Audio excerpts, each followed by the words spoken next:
ಎಲ್ಲರಿಗೂ ನಮಸ್ಕಾರ. ಈ ದಿನ ನಾವು ವೃಷಭ ರಾಶಿಯವರ ಜಾತಕ ಫಲಗಳ ಬಗ್ಗೆ ತಿಳಿದುಕೊಳ್ಳೋಣ. ಮುಖ್ಯವಾಗಿ ಈ ಜುಲೈ 25, 26, 27 ಶನಿವಾರ, ಭಾನುವಾರ ಮತ್ತು ಸೋಮವಾರರ ದಿನಾಂಕಗಳಲ್ಲಿ ವೃಷಭ ರಾಶಿಯವರಿಗೆ ನಡೆಯಲಿರುವ ಪರಿಣಾಮಗಳ ಬಗ್ಗೆ ಮತ್ತು ಉಂಟಾಗಲಿರುವ ಅದ್ಭುತವಾದ ಅಖಂಡವಾದ ಯೋಗದ ಬಗ್ಗೆ ಈಗ ನಾವು ವಿವರವಾಗಿ ತಿಳಿದುಕೊಳ್ಳೋಣ. ವೃಷಭ ರಾಶಿಯವರಿಗೆ ಸುವರ್ಣ ಸಮಯ ಶುರುವಾಗಿದೆ. ಹಾಗೆಯೇ ನೀವು ಜೀವನದಲ್ಲಿ ಆರ್ಥಿಕವಾಗಿ, ಕುಟುಂಬದ ಪರವಾಗಿ ಒಳ್ಳೆಯ ಹೆಸರು ತರಬೇಕೆಂದರೂ, ಸಮಾಜದಲ್ಲಿ ಗೌರವ ಮರ್ಯಾದೆಗಳು ಹೆಚ್ಚಾಗಬೇಕೆಂದರೂ ಎಂತಹ ಪರಿಹಾರಗಳನ್ನು ಮಾಡಬೇಕು? ನೀವು ಯಾವ ಚಿಕ್ಕ ಬದಲಾವಣೆಯನ್ನು ಮಾಡಿಕೊಳ್ಳುವುದರಿಂದ ನಿಮ್ಮ ಜೀವನದಲ್ಲಿ ಅಂದುಕೊಂಡ ಯಶಸ್ಸನ್ನು ಸಾಧಿಸುತ್ತೀರಿ ಎಂಬ ಸಂಪೂರ್ಣ ವಿವರಗಳನ್ನು ಈ ವಿಡಿಯೋದಲ್ಲಿ ವಿವರವಾಗಿ ತಿಳಿದುಕೊಳ್ಳೋಣ. ಆದ್ದರಿಂದ ಈ ವಿಡಿಯೋವನ್ನು ಎಲ್ಲೂ ಕೂಡ ಬಿಡದೆ ಕೊನೆಯವರೆಗೂ ನೋಡುವ ಪ್ರಯತ್ನವನ್ನಂತೂ ಮಾಡಿ. ಆ ಈಶ್ವರನ ಅನುಗ್ರಹ ನಿಮ್ಮ ಮೇಲಿದೆ ಎಂದು ಭಾವಿಸಿ ವಿಡಿಯೋವನ್ನು ಕೊನೆಯವರೆಗೂ ನೋಡಿ. ಮುಂದಕ್ಕೆ ಹೋಗುವ ಮುನ್ನ ನಮ್ಮದೊಂದು ಸಣ್ಣ ವಿನಂತಿ. ವೃಷಭ ರಾಶಿಯವರು ಈಗ ಹೊಸದಾಗಿ ನಮ್ಮ ಶ್ರೀ ಗುರು ಜ್ಯೋತಿಷ್ಯ ವಾಣಿ ಚಾನೆಲ್ ನೋಡುತ್ತಿದ್ದರೆ ಚಾನೆಲ್ ಅನ್ನು ತಪ್ಪದೇ ಸಬ್ಸ್ಕ್ರೈಬ್ ಮಾಡಿಕೊಂಡು ಈ ವಿಡಿಯೋಗೆ ಒಂದು ಸಣ್ಣ ಲೈಕ್ ನೀಡಿ ಬೆಂಬಲಿಸಿ. ಸಾಧಾರಣ ಜನರಾದ ನೀವು ರಾಜನಂತೆ ಬದಲಾಗುವ ಅವಕಾಶವನ್ನು ಭಗವಂತ ನಿಮಗೆ ನೀಡುತ್ತಿದ್ದಾನೆ. ನಿಮ್ಮ ಹತ್ತಿರಕ್ಕೆ ಹಣ ಎಂಬುದು ಪ್ರವಾಹದಂತೆ ಹರಿಯುತ್ತಾ ಬರುತ್ತಿರುತ್ತದೆ. ನಿಮ್ಮ ಬೆಳವಣಿಗೆಯನ್ನು ನೋಡಿ ನಿಮ್ಮ ಶತ್ರುಗಳು ಕೂಡ ಬೆರಗಾಗುವುದು ಖಂಡಿತ. ಏಕೆಂದರೆ ನೀವು ವಜ್ರದಂತೆ ನಿಲ್ಲಲಿದ್ದೀರಿ. ನಿಮ್ಮ ಪ್ರತಿಯೊಂದು ಕನಸು, ನಿಮ್ಮ ಪ್ರತಿಯೊಂದು ಆಸೆ ಈಡೇರಲು ಸಮಯ ಬಂದಿದೆ. ನಿಮ್ಮ ಜೀವನದಲ್ಲಿ ಮಹಾ ಅದ್ಭುತ ನಡೆಯಲಿದೆ. ನಿಮ್ಮ ಜಾತಕ ಚಕ್ರದಲ್ಲಿ ಈಗ ಕೆಲವು ಬದಲಾವಣೆಗಳು ಕಾಣಿಸುತ್ತಿವೆ. ಅಂದರೆ ಇಷ್ಟೂ ದಿನ ನೀವು ಅನುಭವಿಸಿದ ಕಣ್ಣೀರು ಆಗಲಿ, ಕಷ್ಟಗಳಾಗಲಿ ಮುಕ್ತಾಯವಾಗಲಿವೆ. ಭಗವಂತನ ಪಾರ್ವತಿ ದೇವಿಯ ಹಾಗೂ ಅಮ್ಮನವರ ಅನುಗ್ರಹ ನಿಮ್ಮ ಮೇಲೆ ಪರಿಪೂರ್ಣವಾಗಿ ಕಾಣಿಸುತ್ತಿರುತ್ತದೆ. ಇನ್ನು ನೀವು ಅಳಬೇಕಾದ ಅಗತ್ಯವೇ ಇಲ್ಲ. ಕೇವಲ ಸಂತೋಷವಾಗಿ ಹಬ್ಬ ಮಾಡಿಕೊಳ್ಳುವ ದಿನಗಳು ಇವು. ಹಾಗಾದರೆ ಇಷ್ಟೊಂದು ದೊಡ್ಡ ಬದಲಾವಣೆ ತರುವ ಆ ವಸ್ತು ಯಾವುದು? ವಾಸ್ತವವಾಗಿ ಅದು ನಿಮ್ಮ ಬಳಿ ಇದ್ದರೆ ಅಷ್ಟೊಂದು ಧನಪ್ರಾಪ್ತಿ ನಿಮಗೆ ಹೇಗೆ ಉಂಟಾಗುತ್ತದೆ? ಹಾಗೆಯೇ ಬರಲಿರುವ ಈ ದಿನಗಳಲ್ಲಿ ನಿಮ್ಮ ಮನೆಯಲ್ಲಿ ನಡೆಯಲಿರುವ ವಿಚಿತ್ರ ಘಟನೆಗಳು ಯಾವುವು ಎಂಬುದನ್ನು ಈಗ ನಾವು ವಿವರವಾಗಿ ತಿಳಿದುಕೊಳ್ಳೋಣ. ಇನ್ನು ನೀವು ಕೇವಲ ಸಂತೋಷವನ್ನು ಹಂಚಿಕೊಳ್ಳುವುದಷ್ಟೇ ಬಾಕಿ ಇದೆಯಾ ಎನ್ನುವಂತೆ ಈ ದಿನಗಳು ಕೂಡ ನಿಮಗೆ ಹಲವಾರು ರೀತಿಯಲ್ಲಿ ಕೆಲವು ಅವಕಾಶಗಳು ಇರಬಹುದು, ಆನಂದಗಳು ಇರಬಹುದು, ಶುಭವಾರ್ತೆಗಳು ಇರಬಹುದು. ಹೀಗೆ ತುಂಬಾ ಪ್ರಶಾಂತವಾಗಿ ಕಳೆದು ಹೋಗುತ್ತವೆ. ನಿಮಗೇ ತಿಳಿಯದಂತೆ ಆ ಒಂದು ವಸ್ತುವನ್ನು ನಿಮ್ಮ ಜೇಬಿನಲ್ಲಿ ಇಟ್ಕೊಂಡರೆ ಹಣ ಅಷ್ಟೊಂದು ಹೇಗೆ ಬರುತ್ತದೆ ಎಂಬುದು ನಿಮ್ಮ ಸಂಶಯ ಅಲ್ವೇ? ಈಗ ನಾವು ಅದರ ಬಗ್ಗೆಯೂ ವಿವರವಾಗಿ ಮಾತನಾಡಿಕೊಳ್ಳೋಣ. ಬರಲಿರುವ ದಿನಗಳಲ್ಲಿ ನಿಮ್ಮ ಮನೆಯಲ್ಲಿ ವಿಚಿತ್ರವಾದ, ಅದ್ಭುತವಾದ ಘಟನೆಯೊಂದು ನಡೆಯಲಿದೆ. ಇದನ್ನು ನಾನು ಯಾವುದೋ ಮಾತಿನ ಮಾತಿಗೆ ಹೇಳುತ್ತಿರುವುದಲ್ಲ. ನಾನು ಹೇಳಲಿರುವ ಜ್ಯೋತಿಷ್ಯ ಭವಿಷ್ಯವಾಣಿ, ಗ್ರಹಗಳ ಚಲನೆಯನ್ನು ಅನುಸರಿಸಿ ಹೇಳುತ್ತಿರುವ ನಿಖರವಾದ ವಿಷಯ. ನೀವು ಕೇಳಿದ್ದು ನಿಜವೇ. ಇದುವರೆಗೆ ನಾನು ಹೇಳಿದ ಪ್ರತಿಯೊಂದು ವಿಷಯವೂ ನಿಮ್ಮ ಮನಸ್ಸಿಗೆ, ನಿಮ್ಮ ಜೀವನಕ್ಕೆ ಎಲ್ಲೋ ಒಂದು ಮೂಲೆಯಲ್ಲಿ ಸರಿಹೊಂದಿಯೇ ಇರುತ್ತದೆ. ಏಕೆಂದರೆ ನಾವು ನೀಡುವ ಪ್ರತಿಯೊಂದು ಮಾಹಿತಿಯೂ ಗ್ರಹಗಳ ಚಲನೆಯ ಮೇಲೆ, ಗೋಚಾರ ಫಲಗಳ ಮೇಲೆ ಆಧಾರಪಟ್ಟಿರುತ್ತದೆ. ಇನ್ನು ಹಾಗೆಯೇ ಈಗ ಹೇಳುವ ಈ ವಿಷಯಗಳನ್ನು ಕೂಡ ನಿರ್ಲಕ್ಷ್ಯದಿಂದ ಬಿಟ್ಟು ಬಿಡಬೇಡಿ. ನಿಮ್ಮ ಜೀವನದಲ್ಲಿ ಬರುವ ಅತಿದೊಡ್ಡ ಅವಕಾಶವನ್ನು ಕೈಚೆಲ್ಲಿದಂತಾಗುತ್ತದೆ. ಅದ್ಭುತವಾದ ಜ್ಯೋತಿಷ್ಯ ವಿಷಯಗಳು ಪದೇ ಪದೇ ನಮಗೆ ಎದುರಾಗುವುದಿಲ್ಲ. ಯಾರೈತೆ ಈ ವಿಡಿಯೋವನ್ನು ಮೊದಲ ಬಾರಿಗೆ ಮೊದಲಿನಿಂದಲೂ ಕೊನೆಯವರೆಗೂ ಏಕಾಗ್ರತೆಯಿಂದ ನೋಡುತ್ತಾರೋ ನಿಜವಾಗಿಯೂ ಅವರಿಗೆ ಇದೊಂದು ದೊಡ್ಡ ವರ ಇದ್ದಂತೆ. ನಿಮ್ಮ ಮನೆಯಲ್ಲಿ ನಡೆಯುವ ಈ ಚಮತ್ಕಾರ, ಈ ಘಟನೆ ನಿಮ್ಮನ್ನು ಸಾಮಾನ್ಯನಿಂದ ರಾಜನನ್ನಾಗಿ ಬದಲಾಯಿಸಲಿದೆ. ಆ ಘಟನೆ ಸಾಕ್ಷಾತ್ ದೈವ ಸ್ವರೂಪವೇ. ಆದರೆ ವೃಷಭ ರಾಶಿಯವರು ತಡಮಾಡದೆ ನಿಮ್ಮ ಮನಸ್ಸನ್ನು ಪ್ರಶಾಂತವಾಗಿಟ್ಟುಕೊಂಡು ಒಂಟಿಯಾಗಿರುವ ಒಂದು ಪ್ರಶಾಂತವಾದ ಜಾಗದಲ್ಲಿ ಕುಳಿತು ಕೇವಲ 10 ನಿಮಿಷಗಳ ಸಮಯವನ್ನು ಈ ದಿನ ಹೇಳಲಿರುವ ಈ ಮಹತ್ತರವಾದ ವಿಷಯಗಳಿಗಾಗಿ ಮೀಸಲಿಡಿ. ಏಕೆಂದರೆ ನೀವು ಈಗ ಕೇಳಲಿರುವ ಪ್ರತಿಯೊಂದು ಮಾತು ಕೂಡ ನಿಮ್ಮ ಭವಿಷ್ಯವನ್ನು ಬದಲಾಯಿಸಬಲ್ಲ ಒಂದು ಮುಖ್ಯವಾದ ಸಂಕೇತವಾಗಲಿದೆ. ಅದಕ್ಕೆ ಈ ವಿಡಿಯೋವನ್ನು ಎಲ್ಲೂ ಬಿಡದೆ ಕೊನೆಯವರೆಗೂ ಪೂರ್ತಿಯಾಗಿ ಕೇಳಿ. ಈ ದಿನಗಳಲ್ಲಿ ನಿಮ್ಮ ಜೀವನವನ್ನು ಬದಲಾಯಿಸಬಲ್ಲ ಒಂದು ದಿವ್ಯಶಕ್ತಿ ನಿಮ್ಮ ಸುತ್ತಲೂ ಬಲವಾಗಿ ಕೆಲಸ ಮಾಡಲಿದೆ. ಎಷ್ಟೋ ವರ್ಷಗಳಿಂದ ನಿಮಗೇ ತಿಳಿಯದಂತೆ ನಿಮ್ಮೊಂದಿಗೆ ಇದ್ದು ಪ್ರತಿಯೊಂದು ಅಪಾಯದಲ್ಲೂ ನಿಮ್ಮನ್ನು ಕಾಪಾಡಿಕೊಂಡು ಬಂದ ಒಂದು ಮಂಗಳಕರವಾದ ದೈವಶಕ್ತಿ ಈಗ ನಿಮ್ಮ ಜೀವನದಲ್ಲಿ ಸ್ಪಷ್ಟವಾದ ಫಲಿತಾಂಶಗಳನ್ನು ನೀಡಲಿದೆ. ನೀವು ಎಷ್ಟು ಬಾರಿ ಕೊನೆಯ ನಿಮಿಷದಲ್ಲಿ ಅಪಾಯದಿಂದ ಪಾರಾಗಿದ್ದೀರೋ, ಎಷ್ಟು ಬಾರಿ ನಿಮಗೆ ಬರಬೇಕಿದ್ದ ದೊಡ್ಡ ನಷ್ಟ ತಪ್ಪಿಹೋಗಿದೆಯೋ, ಎಷ್ಟು ಬಾರಿ ಇದು ಹೇಗೆ ತಪ್ಪಿಸಿಕೊಂಡೆ ಎಂದು ಆಶ್ಚರ್ಯಪಟ್ಟಿದ್ದೀರೋ ನೆನಪು ಮಾಡಿಕೊಳ್ಳಿ. ಅವೆಲ್ಲವೂ ಕಾಕತಾಳೀಯಗಳಲ್ಲ. ನಿಮ್ಮೊಂದಿಗೆ ಇದ್ದ ಆ ದೈವ ಕೃಪೆಯ ಪ್ರಭಾವವೇ ಅದು. ಈಗ ಆ ದಿವ್ಯಶಕ್ತಿ ನಿಮ್ಮ ಜೀವನದಲ್ಲಿ ಒಂದು ಹೊಸ ಅಧ್ಯಾಯವನ್ನು ಪ್ರಾರಂಭಿಸಲಿದೆ. ವೃಷಭ ರಾಶಿಯವರು ಒಂದನ್ನಂತೂ ಚೆನ್ನಾಗಿ ನೆನಪಿಟ್ಟುಕೊಳ್ಳಬೇಕು. ನೀವು ಸಾಮಾನ್ಯ ವ್ಯಕ್ತಿಗಳೇನಲ್ಲ. ಈ ಕಲಿಯುಗದಲ್ಲಿ ಮಹಾರಾಜನಂತೆ ಬದುಕಲು ನೀವು ಹುಟ್ಟಿದ್ದೀರಾ ಎನ್ನುವಂತೆ ನಿಮ್ಮ ಬಳಿ ಒಂದು ಸಣ್ಣ ವಿಷಯ ಇಲ್ಲದಿರುವುದರಿಂದ ಇಷ್ಟೂ ದಿನ ಕಷ್ಟಗಳಿದ್ದಂತೆ ನೀವು ಖಂಡಿತವಾಗಿಯೂ ತಿಳಿದುಕೊಳ್ಳಲಿದ್ದೀರಿ. ವೃಷಭ ರಾಶಿಯ ಅಧಿಪತಿ ಶುಕ್ರ. ವೃಷಭ ರಾಶಿಯ ಗುರುತು ಗೂಳಿ. ಕೃತಿಕಾ ನಕ್ಷತ್ರ 2, 3, 4ನೇ ಪಾದಗಳು, ರೋಹಿಣಿ ನಕ್ಷತ್ರ 1, 2, 3, 4ನೇ ಪಾದಗಳು, ಮೃಗಶಿರ ನಕ್ಷತ್ರ 1, 2ನೇ ಪಾದಗಳಿಗೆ ಸೇರಿದವರು ವೃಷಭ ರಾಶಿಯ ಅಡಿಯಲ್ಲಿ ಬರುತ್ತಾರೆ. ಈ ರಾಶಿಯವರು ಸಾಧಾರಣವಾಗಿ ಕಷ್ಟಪಟ್ಟು ಕೆಲಸ ಮಾಡುವ ಸ್ವಭಾವದವರಾಗಿದ್ದಾರೆ. ಲಕ್ಷ್ಮಿ ಕಟಾಕ್ಷ ಪಡೆಯುವ ಯೋಗವೂ ಇರುವಂತವರು. ಇವರು ಅಂದುಕೊಂಡಿದ್ದನ್ನು ಸಾಧಿಸುವವರೆಗೂ ವಿಶ್ರಮಿಸುವುದಿಲ್ಲ. ಒಂದು ಕೆಲಸ ಮಾಡಬೇಕೆಂದು ನಿರ್ಧರಿಸಿದರೆಂದರೆ ಅದನ್ನು ಸಾಧಿಸುವವರೆಗೂ ನಿದ್ರಿಸುವುದಿಲ್ಲ. ಪ್ರಶಾಂತತೆಯ ವಿಷಯಕ್ಕೆ ಬಂದರೆ ಇವರು ಸ್ವಭಾವತಃ ಪ್ರಶಾಂತವಾದ ವಾತಾವರಣವನ್ನು ಇಷ್ಟಪಡುತ್ತಾರೆ. ಇವರಿಗೆ ಕಲಾಭಿರುಚಿ, ಸಂಗೀತ ಎಂದರೆ ತುಂಬಾ ಇಷ್ಟಪಡುತ್ತಾರೆ. ಹಾಗೆಯೇ ಸೌಂದರ್ಯ ಮತ್ತು ವಿಲಾಸಿ ಜೀವನದ ಮೇಲೆ ಒಲವು ಹೆಚ್ಚು ತೋರಿಸುತ್ತಾರೆ. ಇವರಿಗೆ ಅದೃಷ್ಟ ಸಂಖ್ಯೆಗಳು ಬಂದು 2, 6, 8 ಮತ್ತು ಕೆಲವು ಕಡೆಗಳಲ್ಲಿ 1, 9 ಎಂದು ಕೂಡ ಹೇಳುತ್ತಾರೆ. ಆದ್ದರಿಂದ ನೀವು ಯಾವುದಾದರೂ ಮುಖ್ಯವಾದ ಕೆಲಸಗಳನ್ನು ಮಾಡಬೇಕೆಂದಿದ್ದಾಗ 2, 6, 8, 1, 9ನೇ ದಿನಾಂಕಗಳನ್ನು ಆಯ್ಕೆ ಮಾಡಿಕೊಂಡರೆ ನಿಮಗೆ ತುಂಬಾ ಒಲಿದು ಬರುತ್ತದೆ. ಇವರಿಗೆ ಅದೃಷ್ಟ ಸಂಖ್ಯೆಗಳ ಜೊತೆಗೆ ಲಕ್ಷ್ಮೀದೇವಿಗೆ ಅಥವಾ ಗಣೇಶನಿಗೆ ಪೂಜೆ ಮಾಡಿಕೊಳ್ಳುವುದು ತುಂಬಾ ಶುಭಕರ ಎಂದು ಹೇಳಬಹುದು. ನೀವು ಹೆಚ್ಚಾಗಿ ಕಷ್ಟಪಟ್ಟು ಕೆಲಸ ಮಾಡಿ ಮೇಲೆ ಬರುವವರೇ ಇರುತ್ತೀರಿ. ನಾವಿದ್ದೇವೆ, ನಾವು ಮಾಡುತ್ತೇವೆ, ನಾವಿರುವಾಗ ನಿಮಗೇಕೆ ಭಯ ಎನ್ನುವಂತಹ ಒಂದು ದೊಡ್ಡ ಬೆಂಬಲವನ್ನು ಕುಟುಂಬಕ್ಕೆ ಯಾವಾಗಲೂ ನೀಡುತ್ತಲೇ ಇರುತ್ತೀರಿ. ಮುಖ್ಯವಾಗಿ ವೃಷಭ ರಾಶಿಯವರು ಮನೆಯಲ್ಲಿದ್ದರೆ ಆ ಕುಟುಂಬವೆಲ್ಲ ನೆಮ್ಮದಿಯಿಂದ ನಿದ್ರಿಸಬಹುದು. ಪ್ರತಿಯೊಂದಕ್ಕೂ ಬೆಂಬಲ ನೀಡುತ್ತಿರುತ್ತೀರಿ. ಕೆಲವು ನೋವುಗಳಿಂದ, ಕೆಲವು ಸಮಸ್ಯೆಗಳಿಂದ ಸ್ವಲ್ಪ ಕೆಲಸದ ಒತ್ತಡ ಇರುತ್ತದೆ. ಸಣ್ಣ ಸಣ್ಣ ವಿಷಯಗಳಿಗೆ ಕಿರಿಕಿರಿಗೊಳ್ಳುವುದು ಅಥವಾ ಎದುರಿನವರು ಅಂದ ಮಾತಿಗೆ ಗಂಭೀರವಾಗುವುದು ನಡೆಯುತ್ತಿರುತ್ತದೆ. ನಿಮ್ಮ ಜೀವನವನ್ನು ಒಮ್ಮೆ ಗಮನಿಸಿದರೆ ನಿಮಗೆ ಎಲ್ಲೋ ಒಂದು ಮೂಲೆಯಲ್ಲಿ ಸಂತೋಷ ಬರಲಿದೆ ಎನ್ನುವ ಆಸೆ ಮೂಡುವಷ್ಟರಲ್ಲೇ ಅದು ಆವಿಯಾಗಿ ಹೋಗುತ್ತಿರುತ್ತದೆ. ನೀವು ಗಮನಿಸಿದ್ದೀರೋ ಇಲ್ಲವೋ, ನಿಮ್ಮ ಜೀವನದಲ್ಲಿ ನೀವು ಅಂದುಕೊಂಡದ್ದು ಒಂದು, ನಡೆಯುವುದು ಮತ್ತೊಂದಾಗುತ್ತಿರುತ್ತದೆ. ನೀವು ಯಾರಿಗೆ ಒಳ್ಳೆಯದನ್ನು ಮಾಡಲು ಬಯಸಿದಿರೋ ಅವರೇ ನಿಮಗೆ ಶತ್ರುಗಳಾಗಿ ಬದಲಾಗುತ್ತಿದ್ದಾರೆ. ನೀವು ಎಷ್ಟೇ ಪ್ರೀತಿಯನ್ನು ನೀಡಿದರೂ ನಿಮಗೆ ತಿರುಗಿ ಬರುತ್ತಿರುವುದು ಮಾತ್ರ ಅವಮಾನಗಳೇ. ಧನ ಸಮಸ್ಯೆ ಎಂಬುದು ನಿಮ್ಮನ್ನು ಕಳೆದ ಕೆಲವು ವರ್ಷಗಳಿಂದ ಪೀಡಿಸುತ್ತಿರುತ್ತದೆ. ಒಂದು ಕೈಯಲ್ಲಿ ಹಣ ಬರುತ್ತಿದ್ದರೆ ಇನ್ನೊಂದು ಕೈಯಲ್ಲಿ ತಿಳಿಯದಂತೆಯೇ ಹೊರಟು ಹೋಗುತ್ತಿರುತ್ತದೆ. ಖರ್ಚುಗಳು ಸಿದ್ಧವಾಗಿ ಕಾಯುತ್ತಿರುತ್ತವೆ. ಲೋಕದಲ್ಲಿ ಎಲ್ಲರಿಗೂ ನೋವುಗಳಿರುತ್ತವೆ, ಕಷ್ಟಗಳು ಎಲ್ಲರಿಗೂ ಇರುತ್ತವೆ. ಆದರೆ ನಿಮ್ಮ ಜೀವನದಲ್ಲಿ ಸಂತೋಷಗಳು ಬಂದು ತಕ್ಷಣವೇ ನಿಂತು ಹೋಗುತ್ತಿರುತ್ತವೆ. ತುಂಬಾ ಕಾಲದಿಂದ ಹಲವು ರೀತಿಯ ತಡೆಗಳು ಉಂಟಾಗುತ್ತಿವೆ. ನೀವು ಯಾವುದಾದರೂ ಹೊಸ ವ್ಯಾಪಾರ ಪ್ರಾರಂಭಿಸೋಣ ಎಂದರೂ ಅಥವಾ ಒಳ್ಳೆಯ ಕೆಲಸ ಮಾಡೋಣ ಎಂದರೂ ಅದು ಮುಂದುವರಿಯುವುದಿಲ್ಲ. ಒಂದು ವೇಳೆ ಆ ಕೆಲಸ ಪೂರ್ಣಗೊಳ್ಳುತ್ತದೆ ಎನ್ನುವಷ್ಟರಲ್ಲಿ ಕೊನೆಯ ನಿಮಿಷದಲ್ಲಿ ಯಾವುದೋ ಒಂದು ಅಡೆತಡೆ ಬಂದು ನಿಂತು ಹೋಗುತ್ತದೆ. ಕಳೆದ ಕಾಲದಿಂದ ನಿಮ್ಮ ಮನೆಯಲ್ಲಿ ನಡೆಯುತ್ತಿರುವ ಪರಿಣಾಮಗಳನ್ನು ಗಮನಿಸಿದರೆ ನೀವು ಊಹಿಸದ ವಿಚಿತ್ರಗಳು ಮತ್ತು ಅರಿಷ್ಟಗಳು ಕಾಣಿಸುತ್ತಿವೆ. ಇದಕ್ಕೆ ಪ್ರಮುಖ ಕಾರಣ ನಿಮ್ಮ ಪಕ್ಕದಲ್ಲೇ ಇದ್ದು ನಿಮ್ಮ ಅನ್ನ ತಿಂದೇ ನಿಮ್ಮ ವಿನಾಶವನ್ನು ಬಯಸುವ ನೀಚ ವ್ಯಕ್ತಿಗಳ ಆ ಅದೃಶ್ಯ ಶತ್ರುವಿನ ಭಯಂಕರವಾದ ನರದೃಷ್ಟಿ ಮತ್ತು ಅವರು ಮಾಡುವ ದುಷ್ಟ ಪ್ರಯೋಗಗಳು. ನಿಮ್ಮ ಮನೆಯ ಮಹಾಲಕ್ಷ್ಮಿಯನ್ನು, ನಿಮ್ಮ ಕುಲದೈವವನ್ನೂ ಕೂಡ ನಿಮ್ಮ ಶತ್ರುಗಳು ತಮ್ಮ ಕುತಂತ್ರಗಳಿಂದ, ಮಂತ್ರ ಪ್ರಯೋಗಗಳಿಂದ ಕಟ್ಟಿಹಾಕುತ್ತಿದ್ದಾರೆ. ಈ ದೃಷ್ಟಿಯ ಪ್ರಭಾವ ಎಷ್ಟೆಂದರೆ, ಸಾಕ್ಷಾತ್ ಆ ಮಹಾಲಕ್ಷ್ಮಿ ನಿಮ್ಮ ಮನೆಯ ಹೊಸ್ತಿಲವರೆಗೂ ಬಂದರೂ ಅಲ್ಲಿ ಕಾದು ಕುಳಿತಿರುವ ಆ ಶತ್ರುಗಳ ಕಣ್ಣಿನ ದ್ವೇಷವೆಂಬ ನೆಗೆಟಿವ್ ಎನರ್ಜಿಯಿಂದಾಗಿ ಅಮ್ಮನವರು ಒಳಗೆ ಪ್ರವೇಶಿಸಲಾಗದೆ ಹಿಂತಿರುಗಿ ಹೊರಟು ಹೋಗುತ್ತಿರುತ್ತಾರೆ. ನೀವು ಎಷ್ಟೇ ಸಂಪಾದಿಸಿದರೂ ಆ ಹಣ ಕೈಯಲ್ಲಿ ನಿಲ್ಲುತ್ತಿಲ್ಲ. ಬಂದ ಹಣ ಬಂದಂತೆಯೇ ಅನಗತ್ಯ ಖರ್ಚುಗಳಿಗೆ, ಆಸ್ಪತ್ರೆಯ ಬಿಲ್ ಅಥವಾ ಯಾರಿಗೂ ತಿಳಿಯದ ಸಾಲಗಳಿಗೆ ಖರ್ಚಾಗಿ ಹೋಗುತ್ತಿರುತ್ತದೆ. ಆರ್ಥಿಕ ತೊಂದರೆಗಳು ನಿಮ್ಮನ್ನು ಸುತ್ತುವರಿಯಲು ಕಾರಣ ನಿಮ್ಮ ಅದೃಷ್ಟ ಚೆನ್ನಾಗಿಲ್ಲದಿರುವುದಲ್ಲ, ನಿಮ್ಮ ಮೇಲಿರುವ ಆ ತಾಂತ್ರಿಕ ಪ್ರಯೋಗಗಳು, ಎದುರಿನವರ ಸಂಚುಗಳು ಮತ್ತು ನಿಮ್ಮ ಕುಲದೈವವನ್ನು ಶತ್ರುಗಳು ಕಟ್ಟಿಹಾಕಿರುವುದೇ. ದಿನದಿಂದ ನಿಮ್ಮ ಮನೆಯಲ್ಲಿ ಸುಖಶಾಂತಿಗಳಿಲ್ಲದೆ ಯಾವಾಗಲೂ ಯಾವುದೋ ಒಂದು ಅಶಾಂತಿ ಆಳುತ್ತಿರುತ್ತದೆ. ನಿಮ್ಮ ಮನೆಗೆ ಕಾಲಿಡುತ್ತಿದ್ದಂತೆಯೇ ಒಂದು ರೀತಿಯ ಅಶಾಂತಿ, ಭಾರವಾದ ವಾತಾವರಣ ಉಂಟಾದಂತೆ ಅನಿಸುತ್ತಿರುತ್ತದೆ ಅಲ್ವೇ? ಮಂಗಳಕರ ಕೆಲಸಗಳು ನಡೆಯಬೇಕಾದ ಮನೆಯಲ್ಲಿ ನಿರಂತರ ಕಿರಿಕಿರಿ, ಹಗಲು ಕೋಪತಾಪಗಳು ಹೆಚ್ಚಾಗುತ್ತಿವೆ. ಇದರಿಂದ ನೀವು ಮಾನಸಿಕವಾಗಿ ಕುಗ್ಗಿ ಹೋಗುತ್ತಿದ್ದೀರಿ. ಮುಖ್ಯವಾಗಿ ಕುಟುಂಬ ಸದಸ್ಯರ ನಡುವಿನ ಸಂಬಂಧಗಳು ದಾರುಣವಾಗಿ ಹಾಳಾಗುತ್ತಿವೆ. ಪ್ರಾಣಕ್ಕಿಂತ ಹೆಚ್ಚಾಗಿ ಪ್ರೀತಿಸುವ ಹೆಂಡತಿ ಗಂಡನ ನಡುವೆ ಸೌಹಾರ್ದತೆ ಇರದೆ ಸಣ್ಣ ಪುಟ್ಟ ಮಾತುಗಳು ದೊಡ್ಡ ಜಗಳಗಳಿಗೆ ದಾರಿ ಕಲ್ಪಿಸುತ್ತಿವೆ. ಆದರೆ ಅದಕ್ಕಿಂತ ದೊಡ್ಡ ಜಗಳಗಳು ನಡೆಯಬೇಕಿದ್ದರೂ ಸಣ್ಣ ಪುಟ್ಟವುಗಳಲ್ಲೇ ಪಾರಾಗುತ್ತಿದ್ದೀರಿ.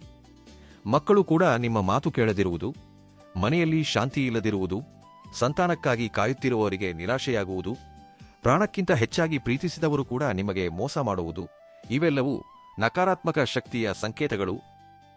ಆರೋಗ್ಯದ ಪರವಾಗಿ ನೋಡಿದರೆ ವೈದ್ಯಕೀಯ ಪರೀಕ್ಷೆಗಳಲ್ಲಿ ಏನೂ ತೊಂದರೆ ಇಲ್ಲವೆಂದು ಬಂದರೂ ನಿರಂತರವಾಗಿ ಯಾವುದೋ ಒಂದು ಅನಾರೋಗ್ಯ ನಿಮ್ಮನ್ನು ಕಾಡುತ್ತಲೇ ಇರುತ್ತದೆ.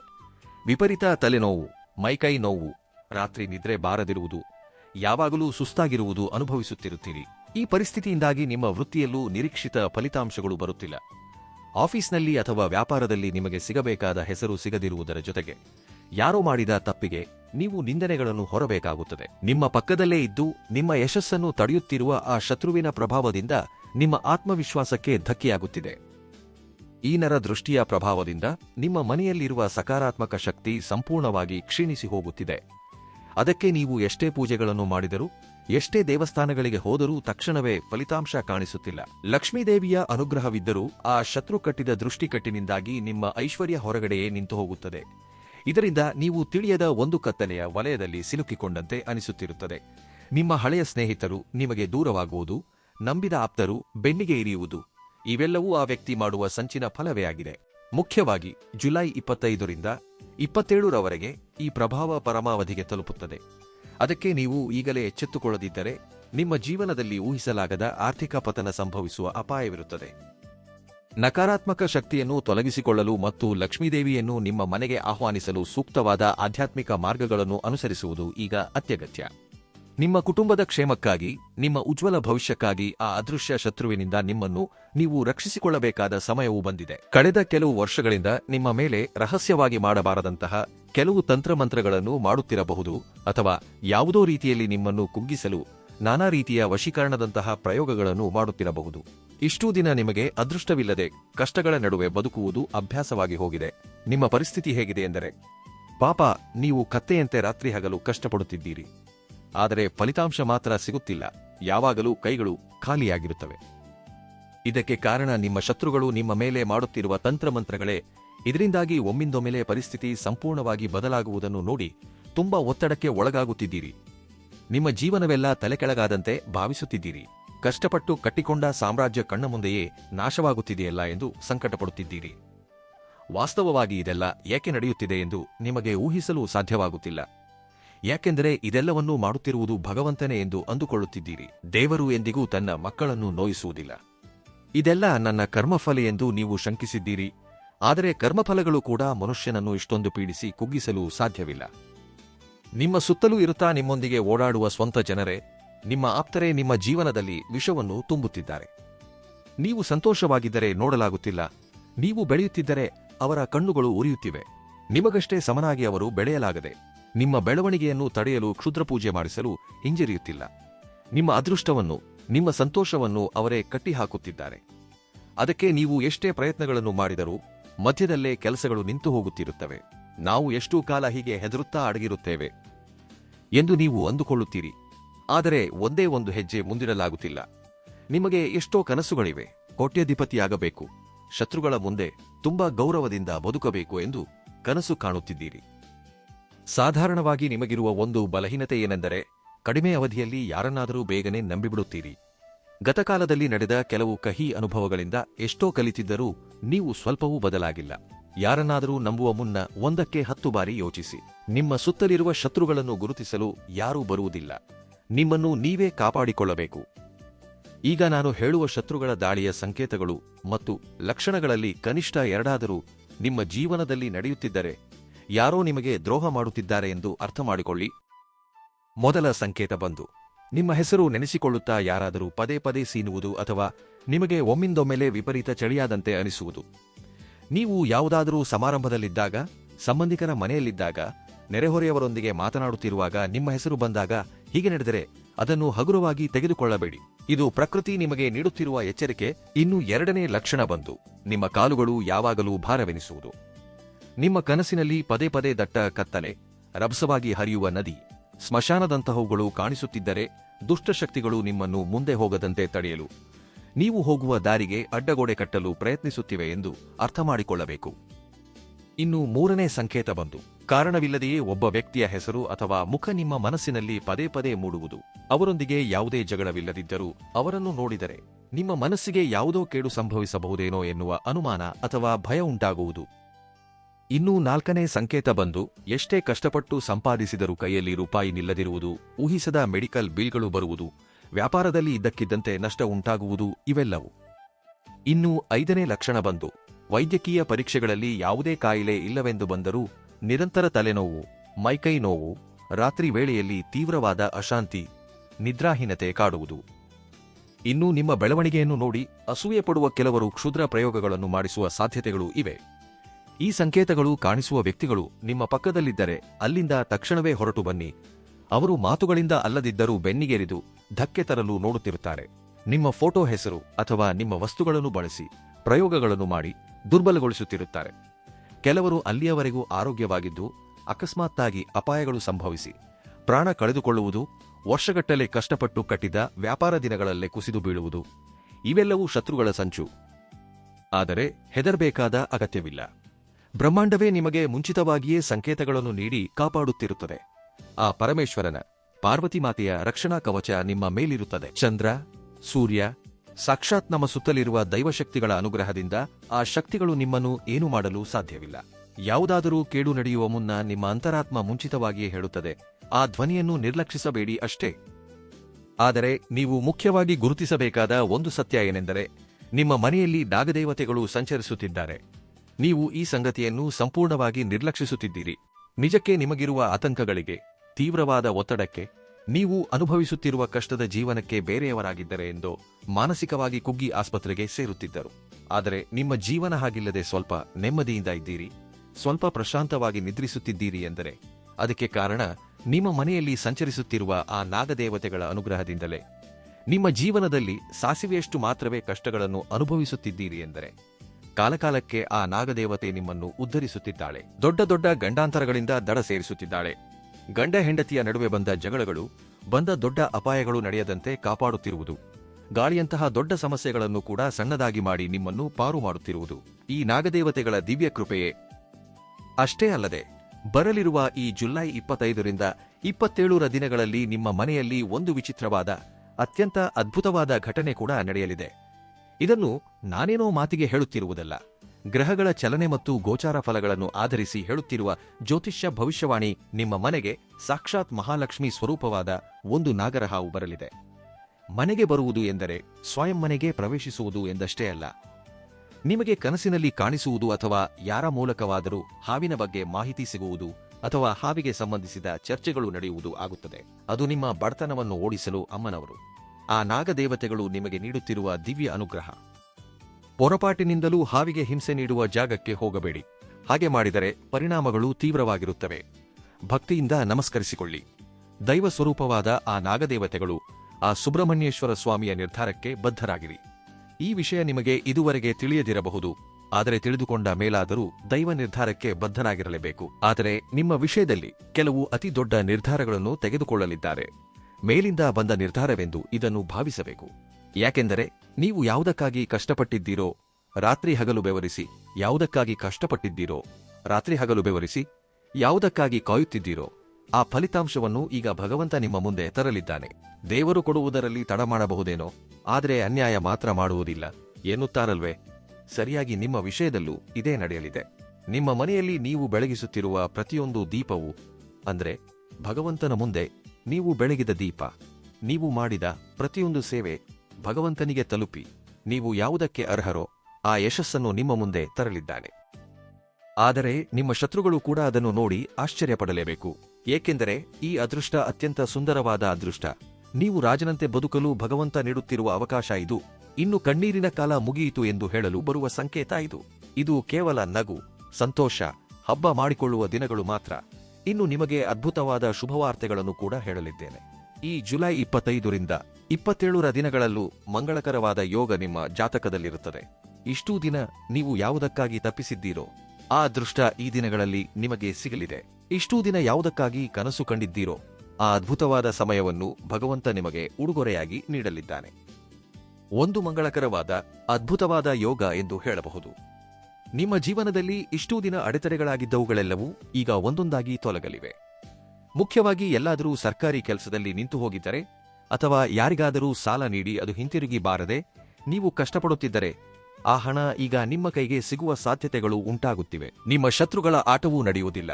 ಅವರ ಮೇಲೆ ನೀವು ಯಶಸ್ಸು ಸಾಧಿಸುತ್ತೀರಿ. ಸಮಾಜದಲ್ಲಿ ಗೌರವ ಮರ್ಯಾದೆಗಳು ಹೆಚ್ಚಾಗುತ್ತವೆ. ಮುಖ್ಯವಾಗಿ ಯಾರಾದರೆ ಉದ್ಯೋಗ ಬದಲಾಯಿಸಬೇಕೆಂದು ನೋಡುತ್ತಿದ್ದಾರೋ, ಕೋರ್ಟ್ ಕೇಸುಗಳು, ವಿವಾದಗಳಿಂದ ತೊಂದರೆ ಅನುಭವಿಸುತ್ತಿದ್ದಾರೋ ಅಂತಹವರಿಗೂ ದೈವಶಕ್ತಿ ಬೆಂಬಲವಾಗಿ ನಿಲ್ಲಲಿದೆ. ನಿಮ್ಮ ಸುತ್ತಲಿರುವ ನೆಗೆಟಿವ್ ಎನರ್ಜಿಯನ್ನು ಸಂಪೂರ್ಣವಾಗಿ ದೂರ ಮಾಡಿಕೊಂಡು ನೀವು ಯಾವ ಕೆಲಸಕ್ಕೆ ಕೈ ಹಾಕಿದರೂ ಅದು ಬಂಗಾರವಾಗಲಿ ಎಂದು ಭಗವಂತನಲ್ಲಿ ಮನಪೂರ್ವಕವಾಗಿ ಪ್ರಾರ್ಥಿಸಿ. ನಿಮಗೆ ಕೇಡು ನಡೆಯುವ ಮುನ್ನ ನಿಮ್ಮ ಮನಸ್ಸು ಮುಂಚಿತವಾಗಿಯೇ ಹೇಳುವುದರಿಂದ ನಿಮ್ಮ ಅಂತರಾತ್ಮದ ಧ್ವನಿಯನ್ನು ಎಂದಿಗೂ ನಿರ್ಲಕ್ಷಿಸಬೇಡಿ. ಹಾಗೆಯೇ ನಿಮಗೆ ಶತ್ರುಗಳಿಂದ ಯಾವುದೇ ಅಪಾಯ ಬರಬಾರದೆಂದರೆ ಒಂದು ಸಣ್ಣ ಕೆಲಸವನ್ನು ಮಾಡಿ. ಮನೆಯಿಂದ ಹೊರಗೆ ಹೋಗುವ ಮುನ್ನ ನಿಮ್ಮ ಮನಸ್ಸಿನಲ್ಲಿ ತಪ್ಪದೇ ಶ್ರೀ ಶಿವಾಯ ನಮಸ್ತುಭ್ಯಂ ಎನ್ನುವ ಮಂತ್ರವನ್ನು 5 ಬಾರಿ ನೆನಪಿಸಿಕೊಳ್ಳಿ. ಇಲ್ಲವೇ ಓಂ ಹನುಮತೆ ನಮಃ ಎನ್ನುವ ಮಂತ್ರವನ್ನು 11 ಬಾರಿ ಜಪಿಸಿ ಹೆಜ್ಜೆ ಮುಂದಿಡಿ. ಆಮೇಲೆ ನೋಡಿ, ಪ್ರಪಂಚದಲ್ಲಿ ಯಾವುದೇ ಶಕ್ತಿ ನಿಮ್ಮನ್ನು ಸೋಲಿಸಲು ಸಾಧ್ಯವಿಲ್ಲ. ಹಾಗೆಯೇ ನಿಮ್ಮ ಜಾತಕದಲ್ಲಿ ಶನಿದೇವನು ಅತ್ಯಂತ ಬಲಶಾಲಿಯಾಗಿ ಇದ್ದಾನೆ. ಆದರೆ ಪ್ರಸ್ತುತ ಮಂಗಳ ಗ್ರಹ ಸ್ವಲ್ಪ ಭಾರವಾಗಿರುವುದರಿಂದ ಶತ್ರುಗಳ ಬಲ ಸ್ವಲ್ಪ ಹೆಚ್ಚಾಗುತ್ತದೆ. ಈ ತಿಂಗಳಿನಲ್ಲಿ ಶತ್ರುಗಳಿಂದ ನಿಮ್ಮನ್ನು ನೀವು ಕಾಪಾಡಿಕೊಂಡರೆ ನಿಮ್ಮ ಯಶಸ್ಸನ್ನು ಯಾರೂ ತಡೆಯಲು ಸಾಧ್ಯವಿಲ್ಲ. ಶತ್ರುಗಳು ನೇರವಾಗಿ ಬರುವುದಿಲ್ಲ, ಹೊಟ್ಟೆಯಲ್ಲಿ ಅಡಗಿರುವ ಹಾವಿನಂತೆ ಬೆನ್ನಿಗೆ ಇರಿಯುತ್ತಿರುತ್ತಾರೆ. ಆದರೆ ನಿಮ್ಮ ಕಣ್ಣೀರಿನ ಕಾಲ ಮುಗಿಯಿತು. ಇಷ್ಟೂ ದಿನ ನಿಮ್ಮನ್ನು ಅಳಿಸಿದ ಶತ್ರುಗಳು ಈಗ ನಿಮ್ಮನ್ನು ನೋಡಿ ಅಳುತ್ತಾರೆ. ನೀವು ಮಾತ್ರ ರಾಜಭೋಗಗಳನ್ನು ಅನುಭವಿಸುತ್ತಿರುತ್ತೀರಿ. ಇನ್ಮುಂದೆ ನೀವು ಕೇವಲ ಸಂತೋಷವನ್ನು ಹಂಚಿಕೊಳ್ಳುವುದಷ್ಟೇ ಬಾಕಿಯಿದೆ. ಈ ದಿನಗಳಲ್ಲೂ ನಿಮಗೆ ನಾನಾ ಅವಕಾಶಗಳು, ಆನಂದಗಳು, ಶುಭವಾರ್ತೆಗಳು ಸಿಗುತ್ತವೆ. ನಿಮ್ಮ ಶತ್ರುಗಳು ಕೂಡ ನಿಮ್ಮನ್ನು ನೋಡಿ ಅಳಲೇಬೇಕು. ಹಾಗೆಯೇ ಇನ್ನೂ ಹೇಳಬೇಕೆಂದರೆ ಈ ಜುಲೈ 25, 26, 27ರ ದಿನಗಳಲ್ಲೂ ನಿಮ್ಮ ಮನೆಯ ಮೇಲೆ, ನಿಮ್ಮ ಕುಟುಂಬದ ಮೇಲೆ ದೈವ ಆಶೀರ್ವಾದ ಹೆಚ್ಚಾಗಿ ಕಾಣಿಸುತ್ತಿದೆ. ಆದ್ದರಿಂದ ಭಗವಂತನ ಮುಂದೆ ತಪ್ಪದೇ ಬೆಳಿಗ್ಗೆ ಮತ್ತು ಸಂಜೆ ದೀಪಾರಾಧನೆ ಮಾಡಿಕೊಳ್ಳಿ. ಹಾಗೆಯೇ ಒಂದು ಸಣ್ಣ ವಸ್ತು ಕೈಯಲ್ಲಿದ್ದರೆ ನೀವು ಹೊರಗೆ ಹೋಗುವ ಮುನ್ನವೂ ಅದ್ಭುತವಾದ ದೈವ ಅನುಗ್ರಹ ಸಿಗುತ್ತದೆ ಎಂದು ಹೇಳಿದೆವಲ್ಲವೇ? ಆ ವಸ್ತುವನ್ನು ನಿಮ್ಮ ಜೇಬಿನಲ್ಲಿ ಇಟ್ಟುಕೊಳ್ಳಬೇಕು ಎಂಬುದು ತಿಳಿದುಕೊಂಡರೆ ನಿಜವಾಗಿಯೂ ಆಶ್ಚರ್ಯಪಡಬೇಕು. ಬರಲಿರುವ ಈ ದಿನಗಳಲ್ಲೂ ದುರ್ಗಾದೇವಿ ಅಥವಾ ಮಹಾಲಕ್ಷ್ಮಿ ಅಮ್ಮನವರ ವಿಗ್ರಹ ಫೋಟೋದ ಮುಂದೆ ಪಚ್ಚ ಕರ್ಪೂರ ಅಥವಾ ಸಾಧಾರಣ ಕರ್ಪೂರವನ್ನಿಟ್ಟು ಪೂಜೆ ಮಾಡಿಕೊಳ್ಳಿ. ಪೂಜೆ ಪೂರ್ಣಗೊಂಡ ನಂತರ ಆ ಕರ್ಪೂರದ ಬಿಲ್ಲೆಯನ್ನು ಒಂದು ಸಣ್ಣ ಬಿಳಿ ಕಾಗದದಲ್ಲಿ ಹಾಕಿ ಮಡಚಿ ನಿಮ್ಮ ಜೇಬಿನಲ್ಲಿ ಅಥವಾ ಪರ್ಸ್ನಲ್ಲಿ ಇಟ್ಟುಕೊಳ್ಳಿ. ಹೊರಗೆ ಹೋಗುವ ಮುನ್ನ ಆ ಕರ್ಪೂರವನ್ನು ಕಣ್ಣಿಗೆ ಒತ್ತಿಕೊಂಡು, ನನ್ನನ್ನು ಕಾಪಾಡಮ್ಮ ತಾಯಿ, ನನ್ನ ಕೆಲಸಗಳನ್ನೆಲ್ಲ ಯಶಸ್ವಿಗೊಳಿಸು, ನನ್ನನ್ನು ಪೀಡಿಸುತ್ತಿರುವ ದರಿದ್ರವನ್ನು, ಶತ್ರುದೃಷ್ಟಿಯನ್ನು ಸುಟ್ಟುಹಾಕು ಎಂದು ಮನಪೂರ್ವಕವಾಗಿ ಪ್ರಾರ್ಥಿಸಿ. ವಾರಕ್ಕೊಮ್ಮೆ ಅಂದರೆ ನಿಮ್ಮ ಪರ್ಸ್ನಲ್ಲಿಟ್ಟ ಆ ಕರ್ಪೂರವನ್ನು 1 ವಾರದ ನಂತರ ತೆಗೆದು ಮನೆಯ ಹೊರಗೆ ಅಥವಾ ಸಂಜೆಯ ವೇಳೆ ದೇವರ ಬಳಿ ಉರಿಸಿಬಿಡಿ. ಆ ಕರ್ಪೂರ ಉರಿಯುತ್ತಿದ್ದಂತೆ ನಿಮ್ಮ ಮೇಲಿರುವ ದೃಷ್ಟಿ ದೋಷಗಳು, ಶತ್ರು ಪ್ರಯೋಗಗಳು ಆ ಹೊಗೆಯೊಂದಿಗೆ ಸುಟ್ಟು ಹೋಗುತ್ತವೆ. ಸಾಧ್ಯವಾದರೆ ಕರ್ಪೂರದ ಜೊತೆಗೆ ಒಂದು ಲವಂಗವನ್ನು ಕೂಡ ಆ ಪೇಪರ್ನಲ್ಲಿ ಸೇರಿಸಿ ಪರ್ಸ್ನಲ್ಲಿಟ್ಟರೆ ಅದು ಲಕ್ಷ್ಮೀದೇವಿಯನ್ನು ವಿಪರೀತವಾಗಿ ಆಕರ್ಷಿಸುತ್ತದೆ. ಅಖಂಡ ಧನಾಕರ್ಷಣೆ ಒಲಿದು ಬರುತ್ತದೆ. ಈ ಕರ್ಪೂರವೇ ನಿಮಗೆ ಒಂದು ದಿವ್ಯವಾದ ರಕ್ಷಾ ಕವಚವಾಗಿ ಕೆಲಸ ಮಾಡುತ್ತಾ ಸಕಲ ಧನಾಕರ್ಷಣೆ ಮತ್ತು ಕಾರ್ಯಸಿದ್ಧಿಯನ್ನು ನೀಡುತ್ತದೆ. ಇನ್ನು ಬುಧವಾರ ಅಥವಾ ಶನಿವಾರದಂದು ಸೂರ್ಯಾಸ್ತದ ನಂತರ ಕತ್ತಲಾದ ಮೇಲೆ ಒಂದು ಮಣ್ಣಿನ ಹಣತೆಯಲ್ಲಿ ಸಾಸಿವೆ ಎಣ್ಣೆಯನ್ನು ಹೊಯ್ದು ದೀಪ ಸಿದ್ಧಪಡಿಸಿ ಆ ಹಣತೆಯ ಮೇಲೆ ಅರಿಶಿನದಿಂದ ಓಂ ನಮಃ ಶಿವಾಯ ಎಂದು ಬರೆಯಿರಿ. ಆನಂತರ ಒಂದು ನಿಂಬೆಹಣ್ಣನ್ನು ತೆಗೆದುಕೊಂಡು ನಿಮ್ಮ ತಲೆಯ ಸುತ್ತಲೂ ಸುತ್ತಿ, ಯಾರು ನನ್ನನ್ನು ತಡೆಯುತ್ತಿದ್ದಾರೋ ಅವರ ಶಕ್ತಿ ಅಡಗಲಿ, ನನಗೆ ದೈವರಕ್ಷಣೆ ಸಿಗಲಿ ಎಂದು ಬೇಡಿಕೊಂಡು ಆ ದೀಪವನ್ನು ಬೆಳಗಿಸಿ. ಆ ನಿಂಬೆಹಣ್ಣನ್ನು ತೆಗೆದುಕೊಂಡು ಹೋಗಿ ಯಾವುದಾದರೂ 3 ದಾರಿಗಳು ಕೂಡುವ ವೃತ್ತದಲ್ಲಿ ಬಿಟ್ಟು ಹಿಂತಿರುಗಿ ನೋಡದೆ ನೇರವಾಗಿ ಮನೆಗೆ ಬಂದುಬಿಡಿ. ನೆನಪಿಡಿ, ಈ ಪರಿಹಾರವನ್ನು ಮಾಡುತ್ತಿರುವಾಗ ನಿಮ್ಮನ್ನು ಯಾರೂ ನೋಡಬಾರದು, ಮಾತನಾಡಿಸಬಾರದು. ಪ್ರತಿಯೊಂದು ದಿನವೂ ಬೆಳಿಗ್ಗೆ ನಿಮ್ಮ ಮನೆಯ ಹೊಸ್ತಿಲನ್ನು ಅರಿಶಿನ ಕುಂಕುಮದಿಂದ ಅಲಂಕರಿಸಿ ಲಕ್ಷ್ಮೀದೇವಿಗೆ ಸಾಕ್ಷಾತ್ ಆಹ್ವಾನ ನೀಡಿ. ಹೊಸ್ತಿಲ ಹತ್ತಿರ ಎಂದಿಗೂ ಕಸಕಡ್ಡಿ ಇಲ್ಲದೆ ಶುಭ್ರವಾಗಿಟ್ಟುಕೊಳ್ಳಿ. ಬೆಳಿಗ್ಗೆ ಸಂಜೆ ದೇವರ ಮುಂದೆ ತಪ್ಪದೇ ದೀಪಾರಾಧನೆ ಮಾಡಿ. ಸಂಜೆಯ ವೇಳೆಯಲ್ಲಿ ಕನಿಷ್ಠ 1 ಗಂಟೆಯ ಕಾಲ ಮನೆಯಲ್ಲಿ ಭಕ್ತಿಗೀತೆಗಳು ಅಥವಾ ದೈವ ನಾಮಸ್ಮರಣೆಯನ್ನು ಕೇಳಿ. ನಿಮ್ಮ ಕುಲದೈವವನ್ನು ಸ್ಮರಿಸುತ್ತಾ, ನನ್ನ ಮನೆಗೆ, ನನ್ನ ಕುಟುಂಬಕ್ಕೆ ನೀವೇ ರಕ್ಷೆ ಎಂದು ಪ್ರಾರ್ಥಿಸಿ. ಹೊರಗೆ ಹೋಗುವ ಮುನ್ನ ಮನಸ್ಸಿನಲ್ಲಿ ಶ್ರೀ ಶಿವಾಯ ನಮಸ್ತುಭ್ಯಂ ಎಂದು 5 ಬಾರಿ ಅಥವಾ ಓಂ ಹನುಮತೆ ನಮಃ ಎಂದು 11 ಬಾರಿ ಜಪಿಸಿ ಹೆಜ್ಜೆ ಮುಂದಿಡಿ. ಪ್ರಪಂಚದಲ್ಲಿ ಯಾವುದೇ ಶಕ್ತಿ ನಿಮ್ಮನ್ನು ಸೋಲಿಸಲು ಸಾಧ್ಯವಿಲ್ಲ. ನಿಮ್ಮ ಬೆಳವಣಿಗೆಯನ್ನು ನೋಡಿ ಸಹಿಸದ ಶತ್ರುಗಳನ್ನು ಈ ದಿನಗಳಲ್ಲಿ ನೀವು ಗುರುತಿಸುತ್ತೀರಿ. ಅವರನ್ನು ಗುರುತಿಸಿದ ನಂತರ ಅವರೊಂದಿಗೆ ವಾದಕ್ಕೆ ಇಳಿಯದೆ ಮೌನವಾಗಿ ದೂರ ಸರಿಯುವುದೇ ನೀವು ಮಾಡುವ ಅತಿದೊಡ್ಡ ಯುದ್ಧ. ಈ ದೈವಿಕ ಮಾರ್ಗಗಳನ್ನು, ಪರಿಹಾರಗಳನ್ನು ಪರಿಪೂರ್ಣ ನಂಬಿಕೆಯಿಂದ ಪಾಲಿಸಿ. ನಿಂತು ಹೋಗಿರುವ ಸರ್ಕಾರಿ ಕೆಲಸಗಳು, ಬರಬೇಕಾದ ಸಾಲದ ಹಣ ಹಿಂತಿರುಗಿ ಬರುತ್ತವೆ. ಕೋರ್ಟ್ ಕೇಸುಗಳು, ಉದ್ಯೋಗದ ವಿವಾದಗಳು ತೊಲಗಿ ಹೋಗುತ್ತವೆ. ನಿಮ್ಮ ಮೇಲಿರುವ ದರಿದ್ರ ಸಂಪೂರ್ಣವಾಗಿ ನಾಶವಾಗುತ್ತದೆ. ವೃಷಭ ರಾಶಿಯವರು ರಾಜಭೋಗಗಳನ್ನು ಅನುಭವಿಸುವ ಮಹಾ ಉಜ್ವಲ ಕಾಲ ಪ್ರಾರಂಭವಾಗಲಿದೆ. ನಂಬಿಕೆಯಿಂದ ಮುನ್ನಡೆಯಿರಿ. ಎಲ್ಲವೂ ಶುಭವಾಗುತ್ತದೆ. ಧನ್ಯವಾದಗಳು.